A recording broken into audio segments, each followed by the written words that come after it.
বোন, তুমি একবার চিন্তা করো, একটা ছেলে তোমাকে হালাল ভাবে স্পর্শ করতে বা পাইতে তার মোটামুটি 23, 24, 25 বছর লেগে যাবে, এবং তোমার ভরণ পোষণ ম্যানেজ করার জন্য সে এই সময়টাতে অনেক পরিশ্রম করবে এবং অনেক কিছু স্যাক্রিফাইস করে দেন নিজেকে প্রিপেয়ার করবে তোমাকে ছোঁয়ার জন্য অথবা তোমাকে কাছে পাওয়ার জন্য।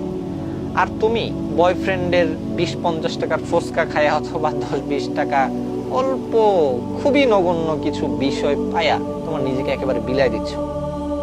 শুধু স্পর্শ না, আরো যা যা দরকার সবই দিয়া দিচ্ছ। আরে ভাই, মানুষ এতটা বোকা কেমনে হয় আমি বুঝি না। একটা পতিতালয়ে গেলেও সেখানে 1000, 500 টাকা খরচ হওয়ার সম্ভাবনা আছে, আর তোমাকে 50, 100 টাকার ফুচকা খাওয়াইয়া অথবা 20, 200, 300 টাকার গিফট দিয়া একেবারে রুম রেটে নিয়ে যাচ্ছে। তুমিও কোনো বাধা দিচ্ছ না, তুমি স্বাচ্ছন্দ্যে রুম রেটে গিয়ে চিল করতেছো। পুরো দুনিয়ার ইতিহাসে মেয়েদের দাম এতটা কম ছিল কখনো আমার জানাই নাই।